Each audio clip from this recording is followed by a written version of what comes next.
Good morning and welcome to all of you. This is Rajesh Kumar Singhal and I am here to present a new lecture on the aortic stress, the basics of aortic stress. So friend, this is a very important topic for all the competitive exams, and in this lecture we will discuss about the different aspects of the aortic stress.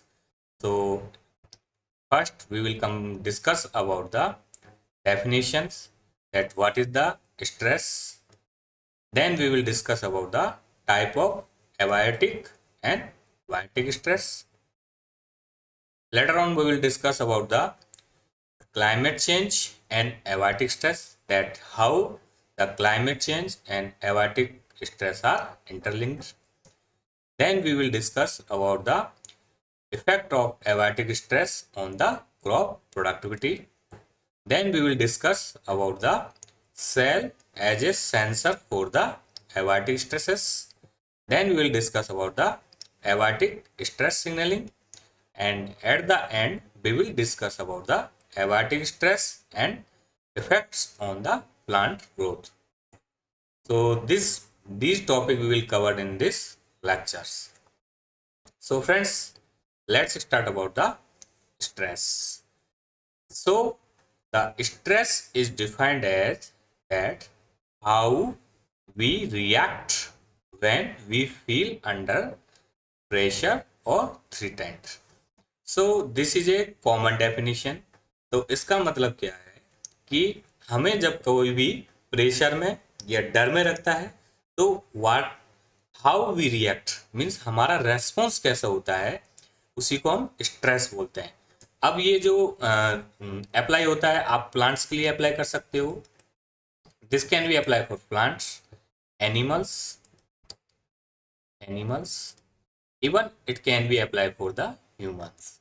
So this is a common definition कि जब भी आपको कोई pressure में या किसी डर में रखे, then how you will react, this is called stress.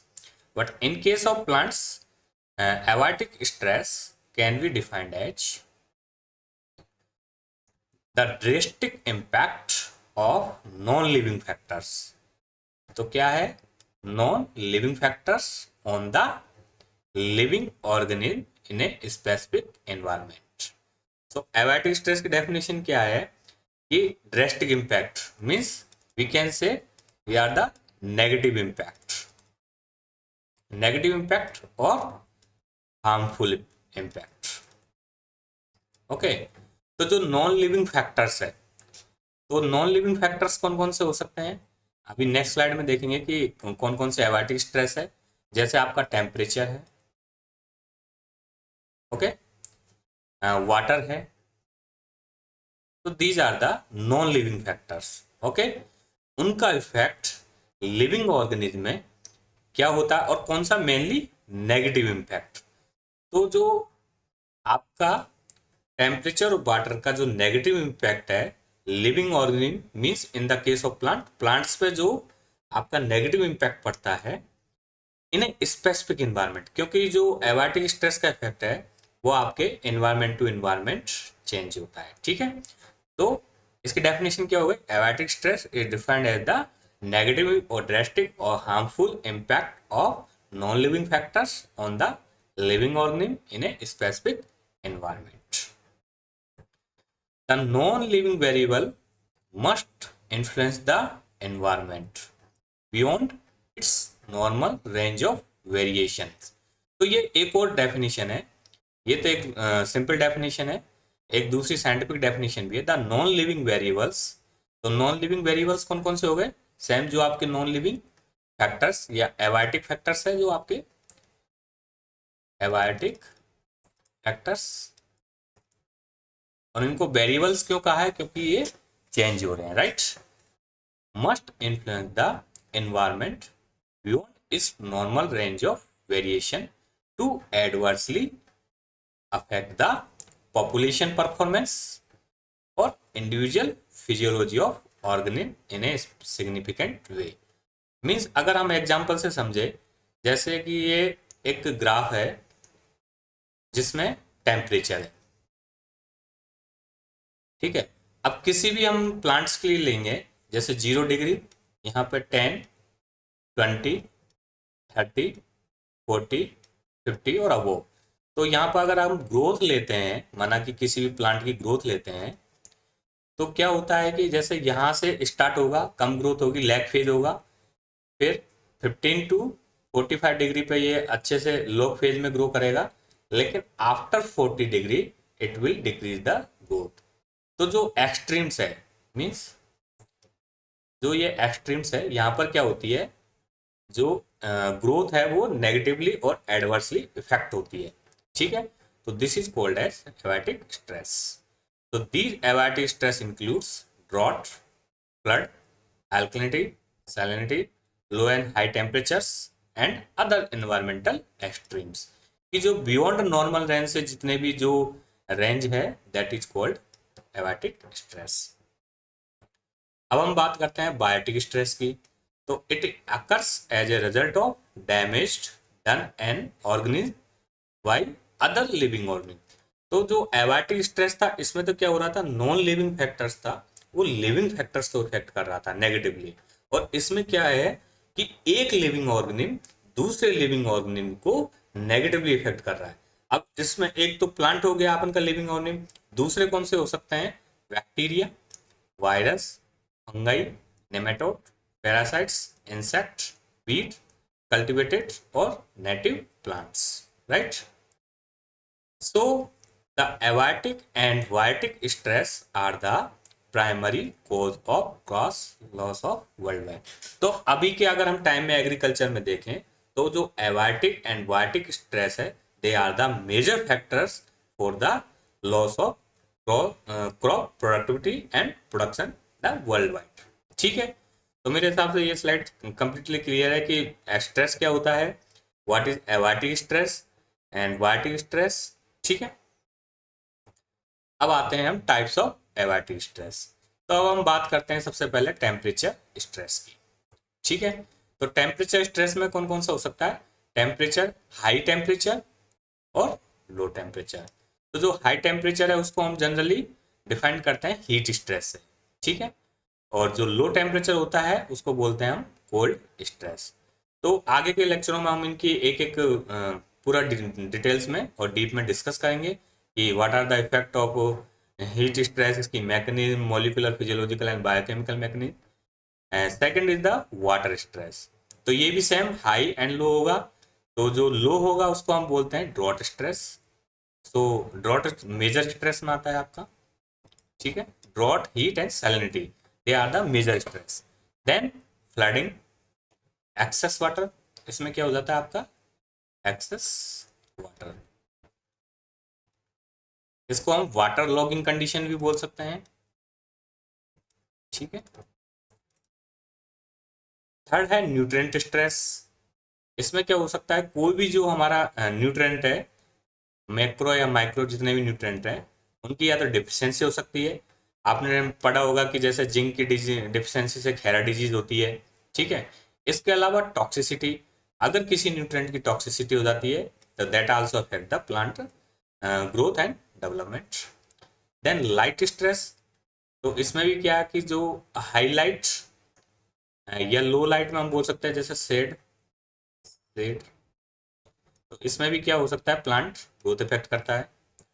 ठीक है, देन हैवी मेटल टॉक्सिसिटी, तो इसमें कितने जितने भी हैवी मेटल्स है, like iron, zinc, cadmium, lead, chromium, nickel, ये जितने भी टॉक्सिक हो जाते हैं तो ये क्या करते हैं, प्लांट ग्रोथ एंड डेवलपमेंट को अफेक्ट करते हैं।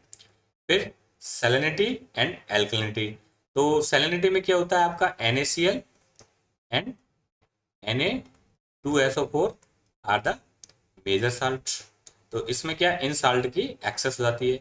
एल्कलिनिटी में क्या होता है, सोडियम कार्बोनेट और सोडियम बाइकार्बोनेट, ये दोनों क्या होते हैं, साल्ट डोमिनेंट हो जाते हैं, एक्सेस हो जाते हैं। इसके अलावा अभी हम सबसे ज़्यादा डिस्कस करते हैं कंबाइंड और मल्टीपल एबायोटिक स्ट्रेस की।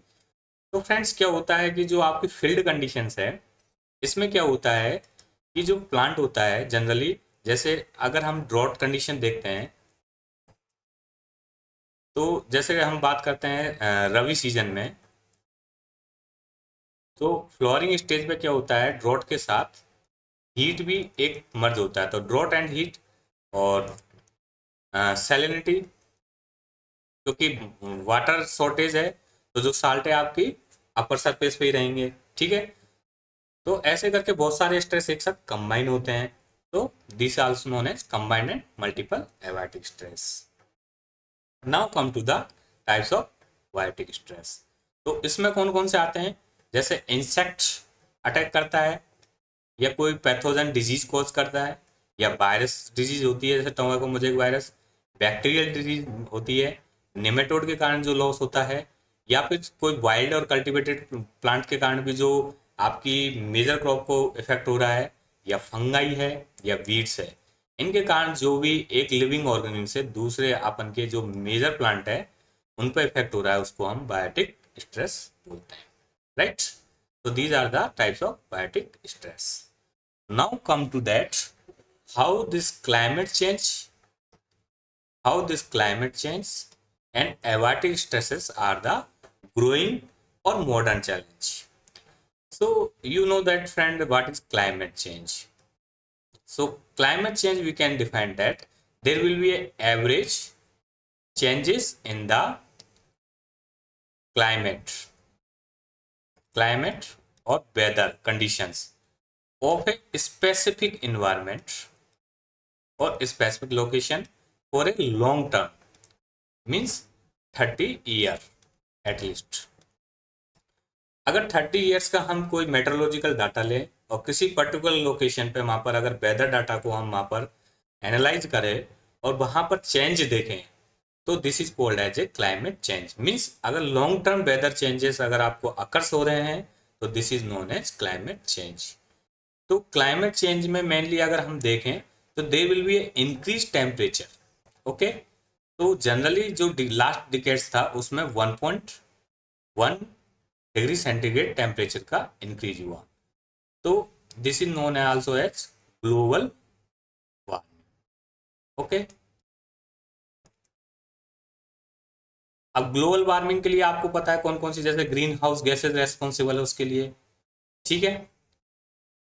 अब जैसे तो ये एक तो ग्रीन हाउस ग्लोबल वार्मिंग हो गया, तो ये this is also responsible for heat stress, okay, and then when the temperature is increased there will be also increase in the crop water demand, कि जैसे जैसे आपका टेम्परेचर इंक्रीज होगा, जो क्रॉप का जैसे सॉइल से जो इवेपोरेशन है या फिर जो क्रॉप का ट्रांसपिरेशन है वो दोनों क्या होगा, इंक्रीज होगा।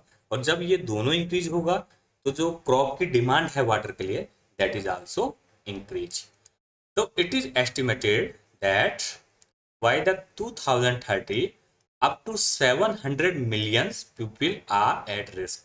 तो अभी क्या एस्टिमेट किया जा रहा है, जो आईपीसीसी है, intergovernmental panel on climate change, world health organisation और ये आपका फूड एंड एग्रीकल्चर ऑर्गेनाइजेशन, तो इस ये इन्होंने क्या एस्टिमेट किया है कि 2030 तक ऑलमोस्ट पूरे globally 700 million peoples are at risk, मतलब उनके लिए वाटर की अवेलेबिलिटी नील या बहुत कम, जो डिमांड है वो हम पूरी नहीं कर पाएंगे। तो इससे क्या होगा हमारा, there will be increase in the intensity of drought stress. और ये आप कॉमन देख रहे हो कि अभी ड्रॉट स्ट्रेस के इफेक्ट आपको सब जगह दिख रहे हैं, ठीक है। तो अब जो ड्रॉट स्ट्रेस है, estimated that almost 30% of crop and livestock production are lost, कि इन द नियर फ्यूचर जो अभी आपका प्रोडक्शन है उसमें से ऑलमोस्ट 34% आपका रिडक्शन होगा due to mainly in developing country, क्योंकि जो डेवलप्ड कंट्री है they have so many management strategy to mitigate the drought stress, but in developing country the effects will be मोर।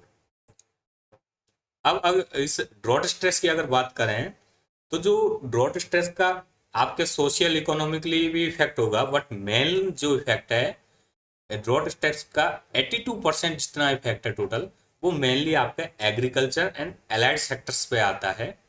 और estimated that approximately 37 USD billions का loss होता है। So friends we can say that climate change Drought stress, heat stress, and abiotic stresses are the growing challenges and major factor for the loss of production and productivity in now and near future. Okay, so this is the relation between the climate change and abiotic stress, that how climate change increasing the intensity of abiotic stresses. Now come to the how this abiotic stresses affect the crop productivity. तो अगर हम बात करें crop productivity की, तो कैसे abiotic stress है वो इफेक्ट करता है। तो बात करें कि जो सबसे पहले जो आपकी प्लांट ग्रोथ स्टेज होती है वो होती है आपकी seed germination and seedling establishment.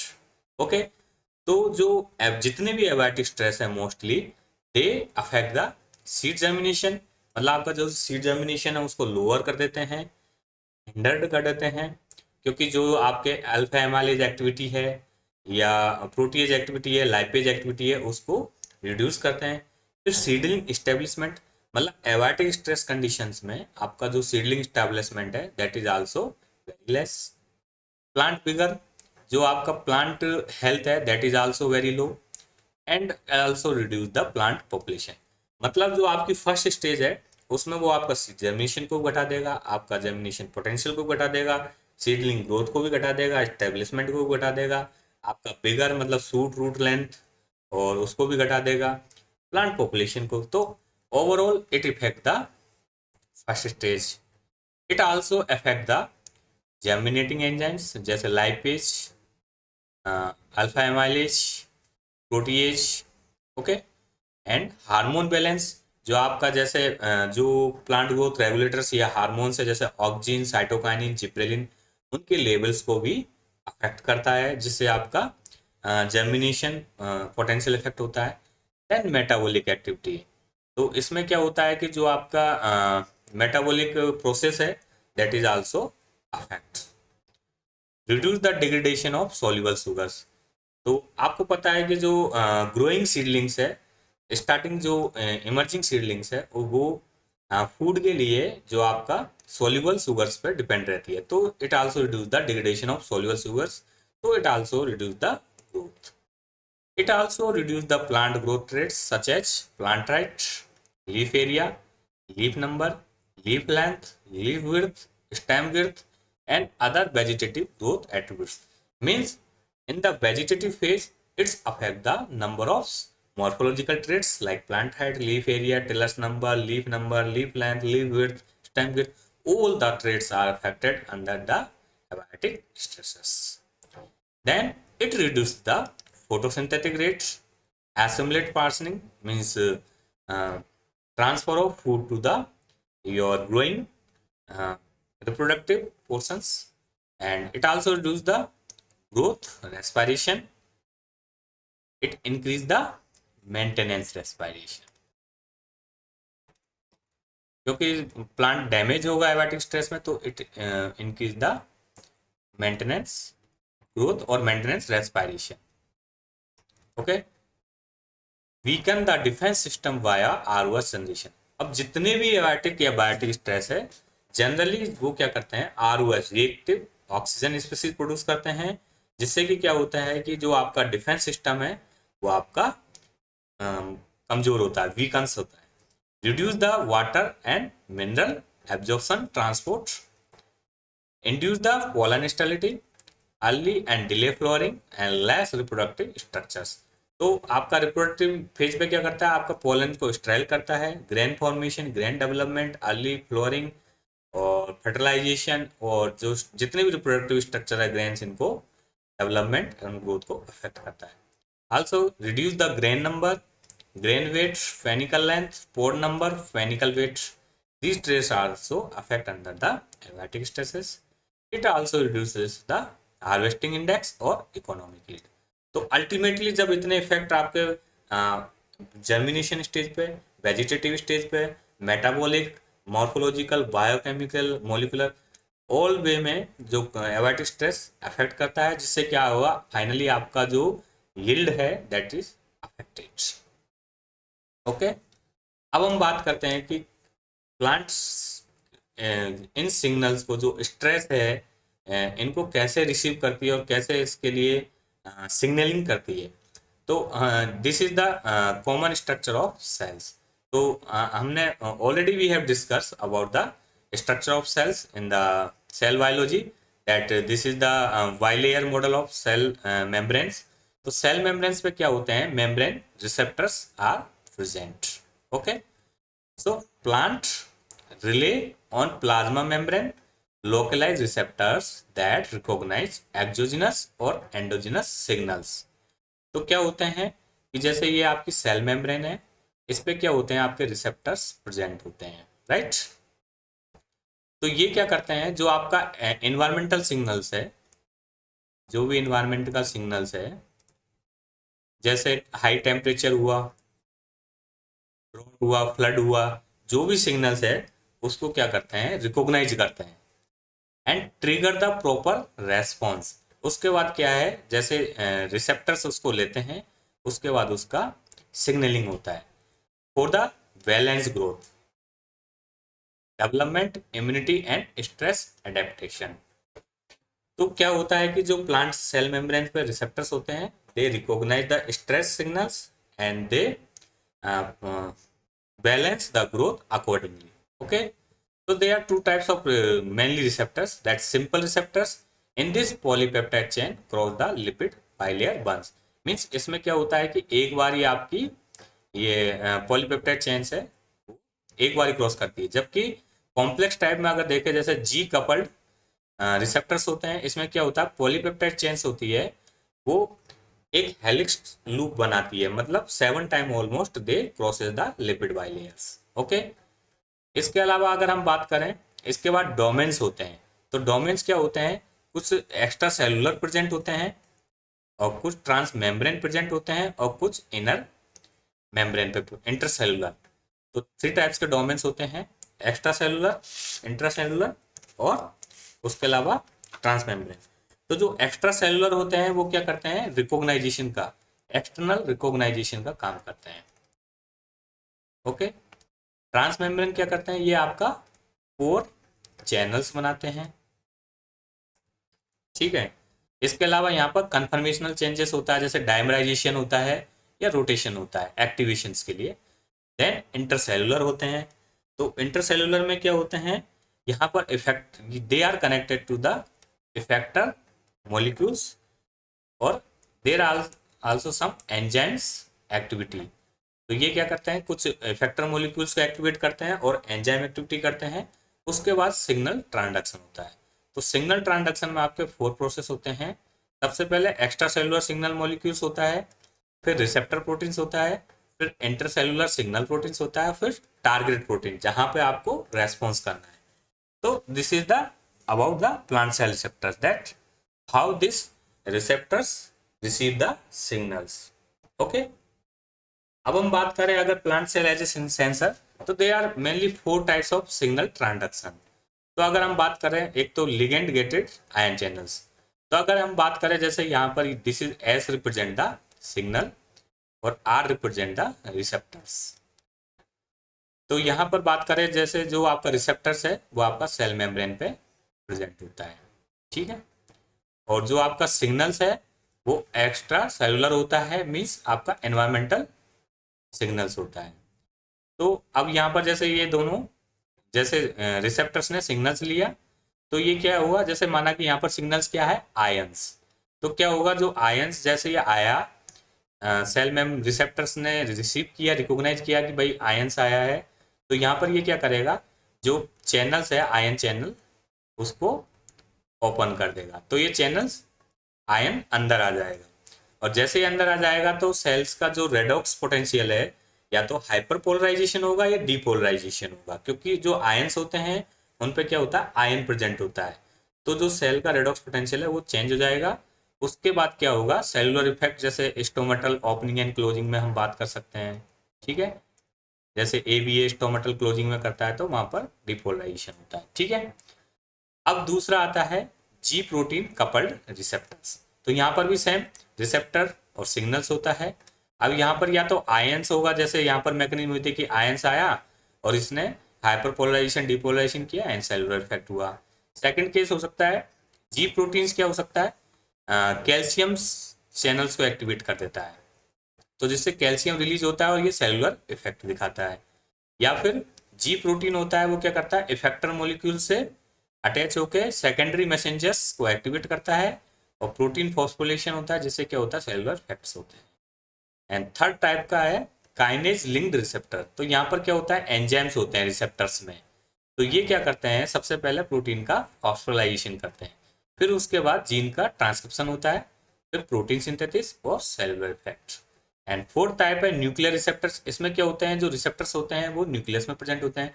तो सिग्नल्स क्या होता है, आपके सेल मेम्ब्रेन्स के अंदर आता है, रिसेप्टर्स पर अटैच होता है, और फिर जीन्स का ट्रांसक्रिप्शन न्यूक्लियस में ही एक्टिवेट हो जाता है। उसके बाद साइटोसोल में प्रोटीन सिंथेसिस और सेलुलर इफेक्ट शोन होते हैं। तो इस तरीके से आपकी प्लांट सेल्स है वो एक तरह से सेंसर का काम करती है। और ये मेनली ये सिग्नलिंग आपका जो है वो कॉमन है। इसमें क्या होता है, आपका एक सिग्नल मॉलिक्यूल्स होता है, रिसेप्टर होता है, उसको लेता है, उसके बाद क्या होता है, कुछ कन्फर्मेशनल चेंजेस होते हैं, और उसके बाद जीन का ट्रांसक्रिप्शन, प्रोटीन सिंथेसिस और आपका सेलुलर इफेक्ट होता है।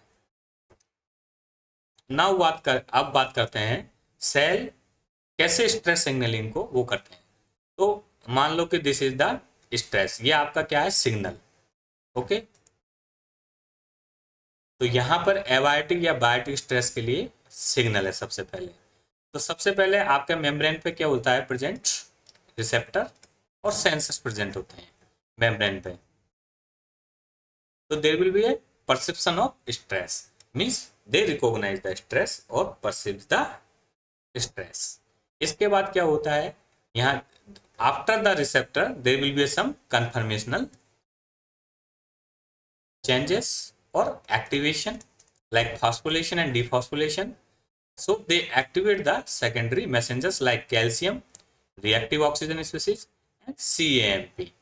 ओके, तो सिग्नल ट्रांसडक्शन होता है। तो उससे क्या होता है, सीडीपी के, आरओएस, एमएपी के पाथवे, ये जितने भी पाथवे है वो एक्टिवेट हो जाते हैं। तो ये क्या करते हैं, सिग्नल ट्रांसडक्शन या इसको एक्टिवेट करते हैं। इसके बाद they activate the transcription factors like knockdown and Burki transcription factor, VGIP, MyB और APTELA2। इनको क्या करते हैं, ट्रांसक्रिप्शन रेगुलेशंस। मींस जो आपका सबसे पहले क्या हुआ, स्ट्रेस आया, स्ट्रेस के बाद रिसेप्टर ने इसको लिया मेम्ब्रेन्स पर जो प्रेजेंट है, उसके बाद उसमें कुछ कन्फर्मेशनल चेंजेस किया, एक्टिवेशन हुआ, फॉस्फोरिलेशन, डिफॉस्फोरिलेशन। उसके बाद secondary messenger like calcium, ROS, CMP को एक्टिवेट हुआ, उन्होंने एम्पलीफाई किया सिग्नल्स को, और उसके बाद आपका CDPK, ROS, MAPK pathway activates हो गया। इन्होंने क्या किया, transcription factors like NAC domain, WRKY, ZF, leucine ZF, MYB, एप्टल2, इनको एक्टिवेट किया। इसके बाद जब ट्रांसक्रिप्शन फैक्टर्स एक्टिवेट हुए तो इन्होंने क्या किया, स्ट्रेस रेस्पॉन्सिव जो जीन्स है उनको एक्टिवेट किया, और फाइनली उसके अकॉर्डिंग या तो स्ट्रेस टॉलरेंस, ससेप्टिबिलिटी, रेस्पॉन्स, जो भी रेस्पॉन्स होगा प्लांट का वो एक्टिवेट होता है।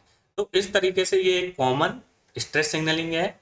बाद में पर्टिकुलर अगर हम किसी हीट स्ट्रेस, सैलिनिटी या ड्रॉट इनके लिए जब जाएंगे तो ये अलग अलग सिग्नलिंग को हम डिवाइड करेंगे, बट ये कॉमन प्लेटफॉर्म है कि कैसे stress perception, signal transduction, transcription regulation, then stress gene regulation, then response. तो ये कॉमन सिग्नलिंग प्रोसेस है।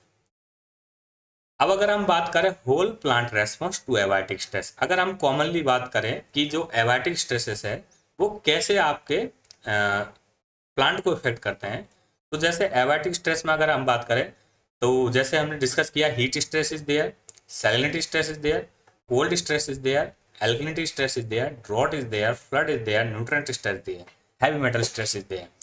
तो ये सब स्ट्रेस जितने भी हैं वो क्या करेंगे, आपके प्लांट ग्रोथ और डेवलपमेंट को अफेक्ट करेंगे। कैसे, by the way of physiological way, by biochemical way और मॉलिकुलर वे। तो फिजियोलॉजिकल वे में अगर हम जाए तो they affect the plant height, tiller number, leaf length, leaf width. Also they reduce the mineral and water uptake and transport.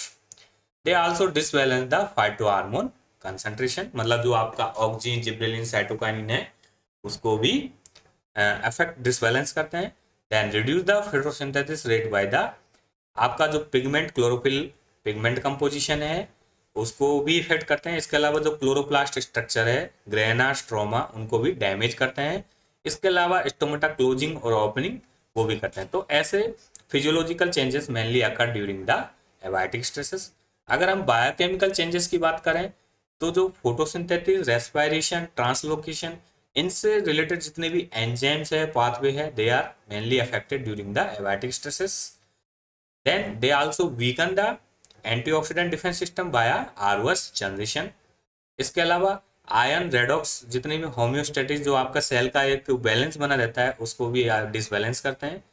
Then secondary metabolites का भी production करते हैं, एंड आल्सो सम ओस्मोप्रोटेक्टेंट का, जैसे ग्लाइसिन बिटाइन है, प्रोलीन है, इनका भी सिंथेसाइज करते हैं।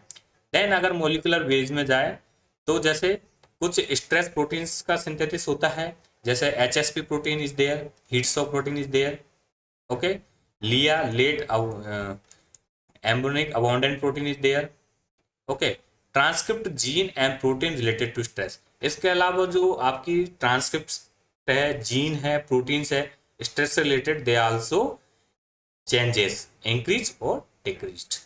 And also genes of antioxidant, metabolites and functional pathway also changes. Genes related to metabolites, secondary metabolites also affected, and transcription factor affected.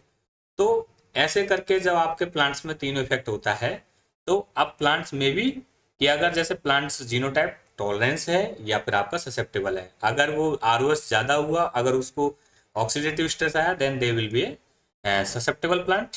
और अगर they synthesize the stress genes or proteins, then they will be a tolerance plant. So this is the effect of abiotic stress on the plant growth and development. So friends, this is about the today topic. In this we discuss about the basics of abiotic stress, that what are the abiotic stresses, what are their types, and what are their effect on the crop productivity, and how the cells recognize these abiotic stress, and how the signal transduction occurs, and what are the effect on this, how the plant responds to the abiotic stress. So I think you got this lecture. Thank you very much.